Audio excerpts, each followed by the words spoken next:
The UK government plans to introduce a domestic violence register to track offenders. The idea actually has some merit in terms of tracking women that are violence prone, in the same way that conducting paternity tests at birth will quickly uncover unfaithful women. But very few of the thousands of women that cause violence would ever be put on the list, because the purpose of such a register is not to reduce domestic violence, but to target men. In fact, the very proposal of a register constitutes the attack on men. It matters not how many men may actually go on it. It wouldn't even matter if no men at all went on the list. It's the idea itself, the idea that we need a government list to tackle male domestic violence. That is the weapon being used against men. I can think of a few alternative lists that would be much more useful for society.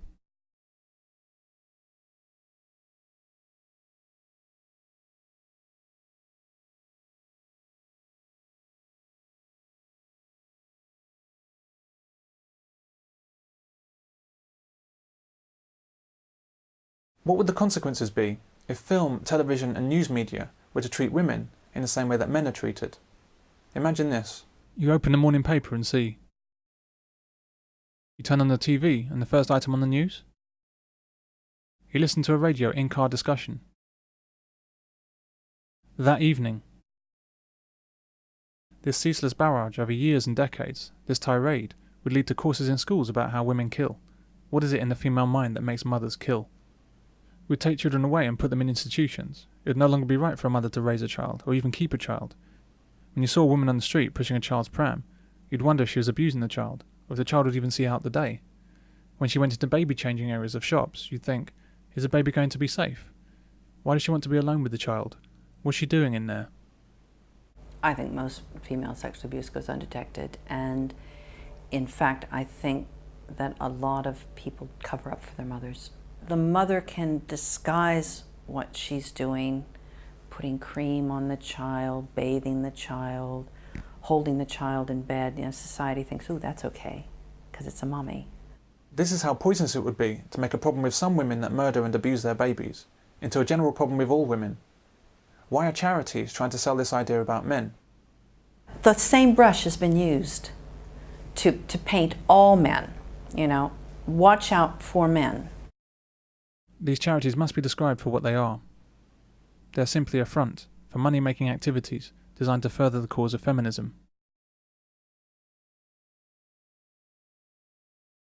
Just like rape and child abuse, domestic violence inflames people. It's a hot button, a red flag that gets everyone's emotions high and guarantees attention. What's wrong, McFly? Chicken?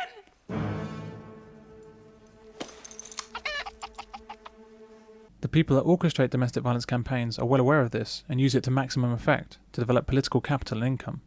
They'll spin whatever lies and exaggerations are necessary to get it. Domestic violence is a means to an end, a cash cow.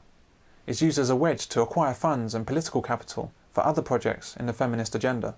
What major agenda for the feminist group is to make sure that they have the maximum amount of financial income from the victims of domestic violence. So therefore they have a certain number of refuges, something like 424 across the country. But they, in a way, keep what they're doing secret because they are unaccountable. What happens is that all of the money generated out of the invented problem of domestic violence, and this is tens of millions from government, lottery grants and donations from a well-meaning public, is delivered to refuges and counsellors and various domestic violence professionals. The money then just seems to disappear. It can't be going to victims because there aren't enough women in refuges to account for all the money. So where is it going? When 2 women in Haringey questioned where such money was going, they lost their jobs.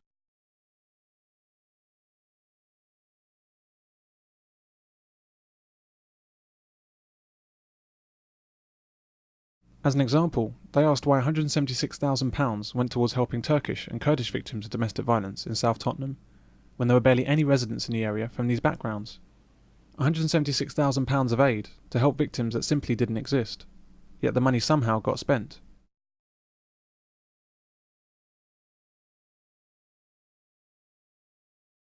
This shows the strength and scale of the domestic violence industry. They lay claim to millions of pounds of funding, yet offer no justification or accountability. If it's questioned, people lose their jobs. This is massive corruption, so large it's become extremely difficult to see.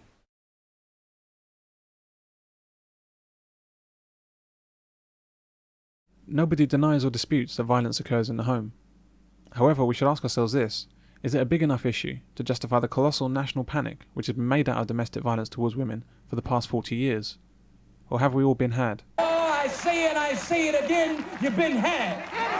You've been took. You've been hoodwinked, bamboozled, led astray, run amok. But why is there so much coverage? I mean, what's happening with this whole thing?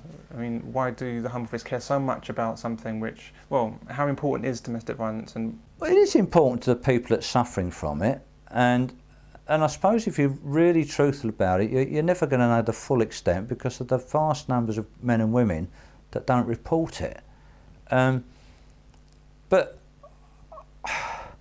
I think it's assuming proportions that it shouldn't be.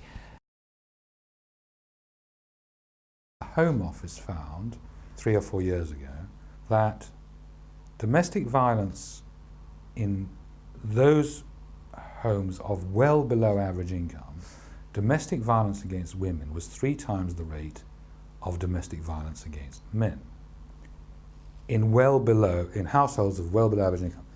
For the rest of the population, which is 75% of us, there was no difference. But you won't hear that publicised by the media either. The reasons for domestic violence are often painfully obvious. It happens because of the stress of people stuck in poverty. It's most likely to occur in single mother households. It happens because of wild emotions in some intimate relationships. It happens because of personality disorders and moderate to severe mental health issues. It happens due to learned behaviour from upbringing. It can occur as a result of acute emotional distress. But what domestic violence is not, is a gender issue. I think, personally, that domestic violence is the biggest social issue that we face in this generation. Partly because when a baby's born and the baby's brain is plastic, what the baby is experiencing in those early years of childhood will then become, if you like, a default in the brain for the rest of that child's life. And if the child is experiencing domestic violence, it becomes a learned pattern of behaviour. And thereafter, you will find that as we internalise our parenting, our primary caregivers, the children go on, in many cases, to become the people who are antisocial and will fill our mental hospitals and our prisons.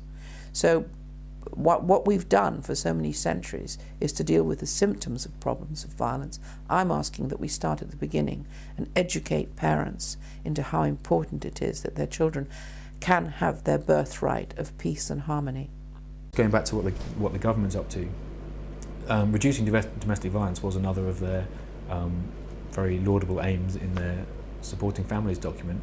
But again, why do people commit domestic violence? Well, according to the government, it's because they don't realise it's wrong. So what's the solution to this problem? Well, we need an advertising campaign to teach men that domestic violence is wrong, and that would solve the problem. And we just thought this is such a serious problem, and that's such a shallow, trivial and ridiculous way of going about tackling it.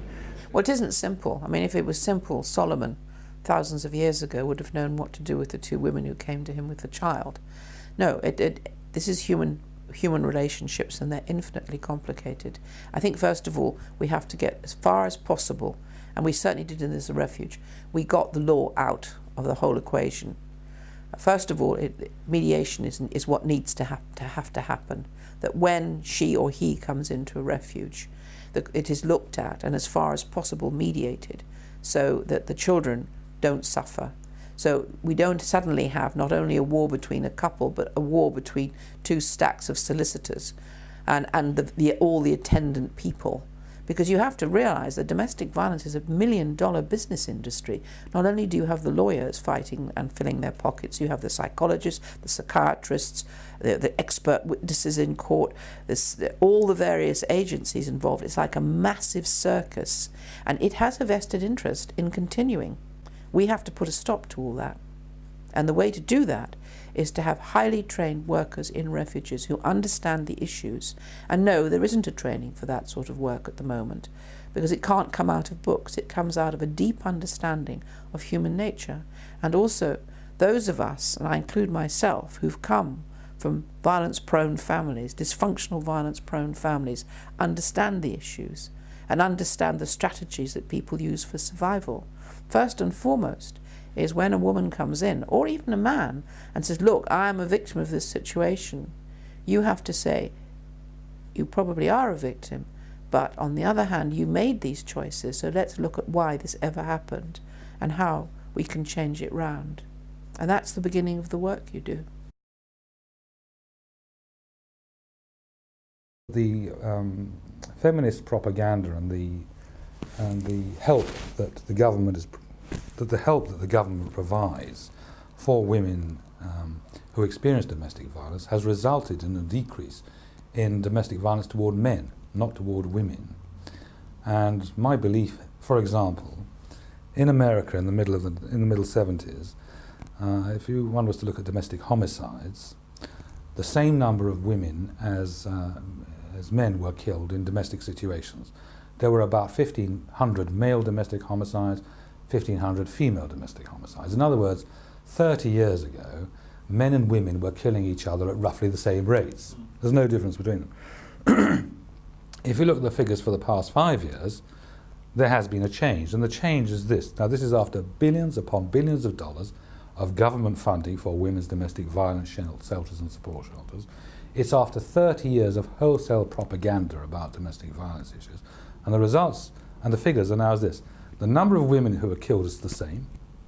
The number of men who are killed have gone down. In other words, what has happened as a result of all the feminist promoted intervention is that men have been saved, not women. And the reason for that can only be that the women who would have killed their partners in the old days can now pick up the phone instead, whereas men have nowhere to turn, and so they continue killing partners at the same rate. And which really shows what a nonsense the whole enterprise, the whole domestic violence industry is. It doesn't protect women at all. If anything, it protects men. For every 2 women that die, we never look at the other figure. 1 man also dies. I realised it wasn't a gender issue. And I knew that from personal experience, because although both my parents were violent, dysfunctional, my mother was physically a lot more violent to me than my father. So I came to the whole subject with an open mind. And as I took the women in, I looked at the first 100 women that had came in with their children. And of the first 100, 62 could be described as violent as the partners that they left. So it never has been a gender issue. By refusing to see domestic violence as it so obviously is, and choosing instead to see it as some kind of male disease. By backing men into a corner when dealing with violent women.